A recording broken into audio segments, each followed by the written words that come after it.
Buen día, mi nombre es Luis Andrade y les voy a hablar acerca de mi proyecto de investigación. Es acerca del impacto de los impuestos en las empresas morelenses.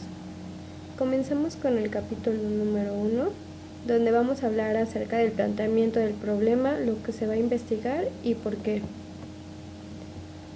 A la hora de iniciar un emprendimiento, constituir o reestructurar una sociedad, no caben dudas de que son muchos los aspectos a tener en cuenta. La selección de la razón social, la dotación de personal, la tecnología a utilizar, etc. Sin embargo, hay algo que va más allá del tamaño y tipo de negocio y a lo que prácticamente nadie puede escapar: el pago de impuestos. Las compañías y los empresarios se preguntan cada vez más qué pueden hacer para poder ingresar menos dinero a las arcas fiscales y reducir la carga impositiva. La evasión y la ilusión no son las soluciones, ya que acudir a ellas puede derivar en el pago de cuantiosas sumas en conceptos de multas y, en el peor de los casos, hasta cabe la posibilidad de penas de prisión. No obstante, existe una herramienta totalmente legal y permitida que permite lograr ese objetivo: la planificación fiscal. Esta investigación es hecha para reconocer la difícil situación por la que pasa el Estado económicamente, ya que no es buena señal que el Ayuntamiento de Cuernavaca pretenda nuevos impuestos y el alza de los mismos para el siguiente año, ya que esto provocará un golpe mayor a los bolsillos de los ciudadanos. No vemos justo a esta propuesta del municipio. Existe una crisis económica y el impacto tendría repercusiones entre la ciudadanía. Esta investigación servirá para los ciudadanos para tener una idea más clara de todos los impuestos que se pagan y en qué nos afectan cada uno de estos. Son muchas las maneras en que el gobierno obtiene ingresos de los ciudadanos. Algunos impuestos, como la adquisición de vehículos, hospedaje, diversiones, etc., son solo algunos de todos los impuestos que recaudan ingresos para el Estado. El motivo de realizar esta investigación es para adquirir más conocimiento de todo el capital que el gobierno obtiene gracias a los ciudadanos y comparar lo que realizan los gobernantes para la mejora del Estado. Es desagradable darme cuenta que los recursos que se obtienen no son ocupados adecuadamente, o por lo menos como se debería. En el capítulo 2 les explicaré un poco la fundamentación teórica. A partir de 1810, Hidalgo, Morelos y los caudillos de la independencia lucharon contra la esclavitud y por la abolición de alcabales, gabelas y peajes. Esa fue su bandera. Después vinieron la independencia y la lucha por el poder en sinnúmero de cuartelazos. Esto impidió consolidar un sistema fiscal serio y fatalmente trajo consigo una tendencia del mexicano a no pagar contribuciones. Lo ruinoso de este vicio caería sobre el propio mexicano durante largos periodos de crisis. Con el arribo al poder de Antonio López de Santana, se decreta una contribución de $1 por cada puerta y 4 centavos por cada ventana de las casas, e inventa un impuesto de 2 pesos mensuales por cada caballo robusto y 1 peso por cada caballo flaco, así como también 1 peso al mes por cada perro, fuera cual fuese su estado. Después de Santa Anna vino el imperio de Maximiliano. El monarca hizo traer colaboradores europeos, que aun cuando no conocían el país, eran tan imaginativos para inventar impuestos como Santa Anna. Con Benito Juárez triunfó la República, y la situación empezó a cambiar, pero la mentalidad de los mexicanos padecía ya por atavismo un fuerte rechazo a los impuestos.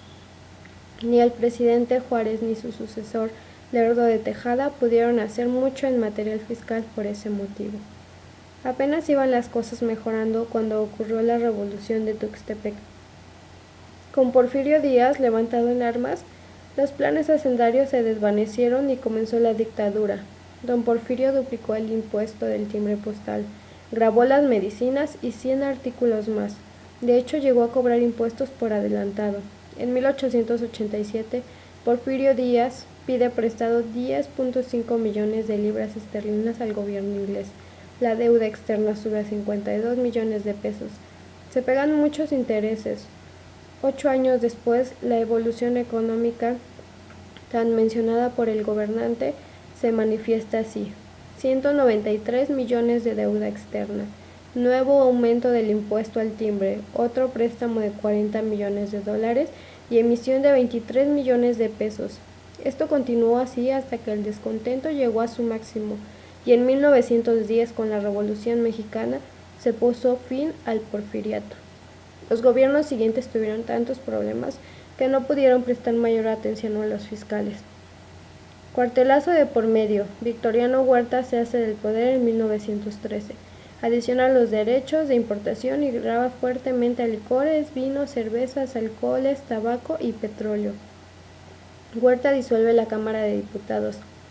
Se agrava la crisis, cierra las instituciones de crédito y durante 3 meses, para que no tengan que pagar, recarga otros impuestos y emite nuevos bonos en el interior por 50 millones de pesos, al 6% de su valor nominal.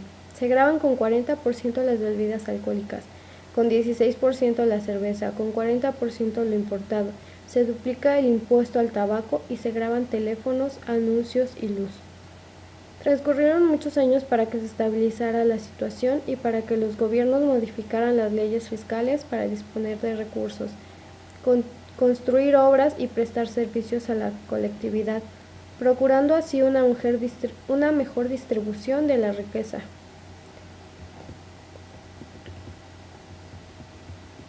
Lo que en un tiempo se llamó impuesto y hasta carga fiscal es ahora para los mexicanos una contribución, o sea, una enaltecedora colaboración humana para que México cuente con escuelas, hospitales, higiene, comida, habitación, caminos y progreso económico en general. En el capítulo 3 hablaré de cómo he realizado la investigación, o sea, el método. Esta investigación la hice mediante un cuestionario que apliqué a 10 personas con las siguientes preguntas. La número 1 fue: ¿en qué grado considera usted que el sistema fiscal actual es justo? Tengo 5 respuestas. La número 1, muy injusto, injusto, regular, justo y muy justo.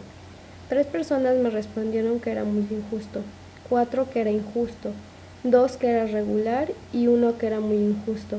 La mayoría de los ciudadanos no cree que el sistema fiscal con el que rige nuestro estado es justo. Más del 50% está en desacuerdo con el sistema fiscal y esto se debe a que no todos contribuyen con el pago de impuestos.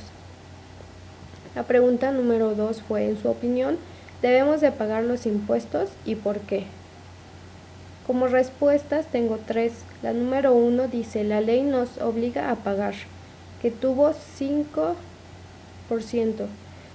La número 2, todos tenemos que contribuir a sufragar el gasto público. Y la número 3, que es una forma solidaria de redistribuir la riqueza. La ley nos obliga a pagar, fue la respuesta de 5 personas, y todos tenemos que contribuir a sufragar el gasto público, fue la respuesta de 5 personas. Mediante esta pregunta se forzó al encuestado a que eligiera una de 3 respuestas posibles. La número 1, que es una forma solidaria de distribuir la riqueza. La número 2, todos tenemos que contribuir a sufragar el gasto público. O la número 3, que la ley nos obliga a pagar. Los encuestados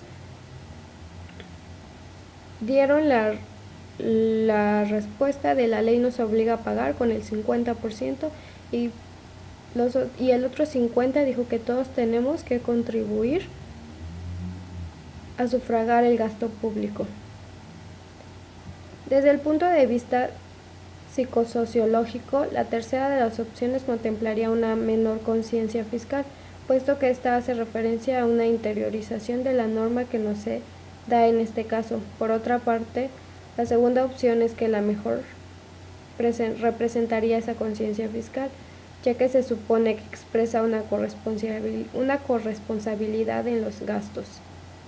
Estamos obligados a pagar impuestos por ser la más importante fuente de ingresos públicos con los cuales deberían sustentarse los gastos públicos. La pregunta número 3 dice: ¿en qué grado estaría usted dispuesto a pagar más impuestos para mejorar la calidad en la actuación de los siguientes servicios públicos? Tengo varios servicios públicos, como es el medio ambiente, la justicia, la defensa, la seguridad, las pensiones, la infraestructura, los servicios sociales, la educación y la sanidad. En esta pregunta las respuestas variaron mucho y de acuerdo a las respuestas son pocos los encuestados que estarían dispuestos a pagar más impuestos para la mejora de los servicios públicos, y esto debido a que no tenemos la seguridad de que haciéndolo realmente vaya a mejorar la situación. La siguiente pregunta es: ¿sabría usted indicar cuál de las dos administraciones se ocupa de cada uno de los siguientes servicios públicos? Los servicios públicos son centros penitenciarios, universidades, limpieza, seguridad, parques y jardines, hospitales, y las administraciones son local y estatal. En cuanto a los servicios públicos, es imperante la satisfacción de las necesidades colectivas mediante la adecuada prestación de los servicios municipales, siendo uno de los retos a superar en la presente administración. Se requiere de un sistema claro y eficiente de reglas para la prestación de dichos servicios. Así pues, el bando establece las reglas básicas sobre el particular, de las que se destacan las políticas de prestación de servicios y el manejo de los recursos municipales, tratando de romper con las inercias centralistas que evitan la adecuación de las actividades administrativas a la realidad local. La siguiente pregunta fue: indique su grado de satisfacción con los servicios que presta cada administración. Como respuestas tenemos nada satisfecho, poco satisfecho, satisfecho, bastante satisfecho y muy satisfecho. Afortunadamente las opciones que más respuestas tuvieron fueron nada satisfecho y poco satisfecho. Es notorio que la sociedad no se encuentra del todo satisfecha con los servicios que nos ofrece el gobierno estatal. Como local, se necesita realizar una gran labor para mejorar esta situación, puesto que tenemos mucho por lo que no estar satisfechos.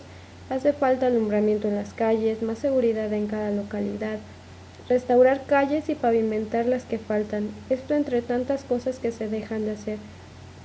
La gente está inconforme con la forma de gobernar, con la forma en la que a nuestras autoridades no les importa ver por el bienestar de sus ciudadanos, sino solo ven por su propio bienestar. Si el cambio viniera desde arriba, los ciudadanos estarían más satisfechos con las administraciones.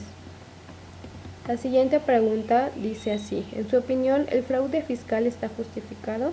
¿Por qué? El fraude fiscal no es justificable bajo ningún concepto. Hacerlo no perjudica a nadie. El control del fraude no es eficaz. Los que más tienen no pagan lo que les corresponde. A veces hay que trampear un poco para salir adelante. Lo que paga el Estado es excesivo. Y las respuestas con mayor porcentaje fue: el fraude fiscal no es justificable bajo ningún concepto, con el 40%.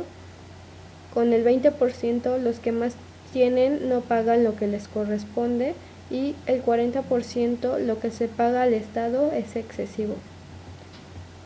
La opinión mayoritaria es que el fraude fiscal no es justificable bajo ningún concepto y que lo que se paga al Estado es excesivo, con 40% ambas.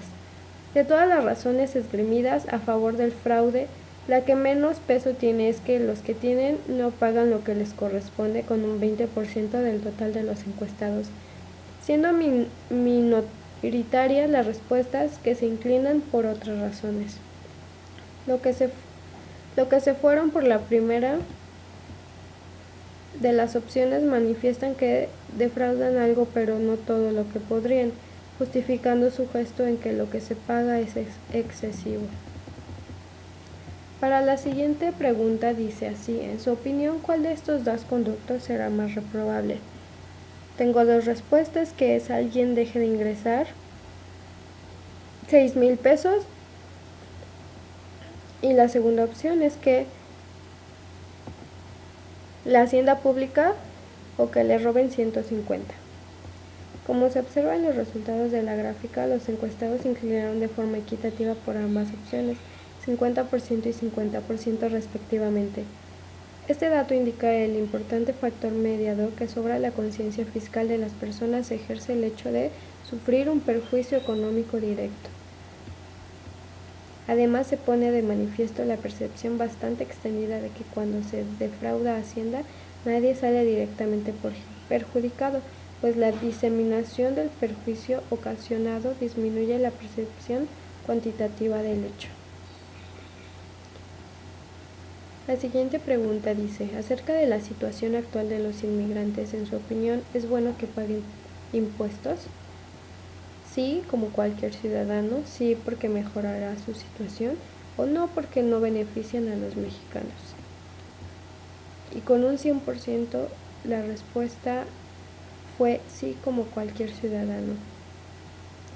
El 100% de los encuestados estuvo de acuerdo en que los inmigrantes tienen que pagar impuestos como cualquier ciudadano. Con esto podemos observar que todos buscan equidad para contribuir con el Estado, haciendo valer sus derechos como ciudadanos y tratando de exigir que el sistema fiscal ejerza esta equidad con todos por igual. La siguiente pregunta, por favor haga una valoración de su grado de confianza en las diferentes administraciones. Como respuesta tengo nada, poco, regular, bastante o mucho.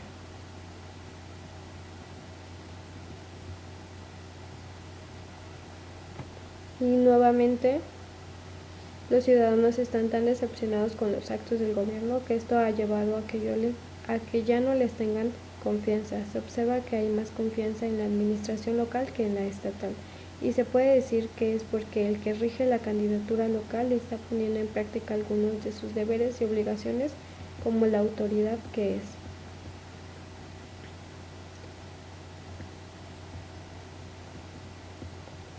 Y como última pregunta tengo, en general, ¿en qué grado se considera usted una persona consciente y responsable? Como respuestas tengo muy responsable, responsable, irresponsable, muy responsable o regular. Esta gráfica la escogí como determinante de la actitud de los encuestados con el fraude. Ha sido el grado en que se considera una persona consciente y responsable. En la gráfica se observa el elevado nivel de responsabilidad de los encuestados. Se autoatribuyen, la inmensa mayoría se sitúa dentro de las categorías responsable o muy responsable. Los sujetos que se consideran responsables o muy responsables superan el 90%. Con lo que se puede concluir que tendríamos que introducir cuestiones menos directas para analizar la responsabilidad, puesto que este resultado no cuadra con los resultados de los ítems anteriores. El elevado grado de responsabilidad que se atribuyen los encuestados no está en concordancia con su actitud ante el fraude. Por último, les voy a hablar acerca de la conclusión a la que llegué y las recomendaciones que podríamos seguir. Los impuestos son uno de los instrumentos de mayor importancia con el que cuenta el Estado para promover el desarrollo económico, sobre todo porque a través de esto se puede asignar el ingreso entre la población, mejorar la eficiencia económica, proteccionistas y fomento y desarrollo económico. Es necesario mucho dinero para construir carreteras, puentes, colegios, hospitales y para pagar a los funcionarios que están al servicio de todos nosotros. Por eso cada ciudadano debe pagar al Estado un impuesto que varía según su riqueza.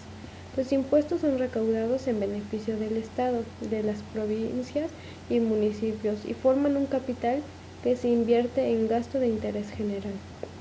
La capacidad económica o de pagos es un principio fundamental basado en criterios de equidad, de justicia distributiva y conforme a él una mayor capacidad económica supone una mayor capacidad para atender las cargas públicas. Esa capacidad económica de cada ciudadano se manifiesta de distintas formas, bien a través de la riqueza que posee, bien a través de los ingresos que obtiene o bien a través de los consumos que realiza. Es un hecho que las personas registradas como personas morales o físicas, sin importar el giro de la empresa y la actividad empresarial a la que pertenezca, no pueden escapar de pagar impuestos al fisco. Los morelenses pagan muchos impuestos por varios conceptos. Tenemos claro que un Estado sin ingresos no puede salir adelante. El pueblo no se opone a pagar lo que le corresponde. El verdadero problema es que estos ingresos no son ocupados como se debe. Desafortunadamente, la mayoría de lo que recauda el Estado es para nuestro gobernador. También existe un gran problema con la recaudación, puesto que hay muchos negocios que creen que el no darse de alta en el servicio de administración tributaria evitará que paguen impuestos. Y es cierto, muchos comerciantes ambulantes evaden esta obligación, por lo que el gobierno del Estado debería de hacer algo para hacer que todos contribuyan con el Estado. Lo más importante de todo es que el gobierno nos dé a conocer lo que se hace con la recaudación, que verdaderamente se esté ocupando para mejorar el Estado, incrementar la seguridad, evitar tanta corrupción, mejorar puentes, escuelas, carreteras, colonias, ofrecer apoyos a los ciudadanos que realmente valgan la pena. Vigilar que cada uno de nuestros gobernantes reciba lo que les corresponde de salario, que no existan fraudes ni tranzas para desviar el dinero. Estoy segura que si el gobierno trabajara nuestros impuestos para lo que le corresponde, el pueblo no tendría problemas por pagar al fisco lo que le corresponde. No existiría desagrado por parte de los ciudadanos y sería un Estado mucho mejor hablando en todos los sentidos. Con esto concluyo mi presentación. Muchas gracias.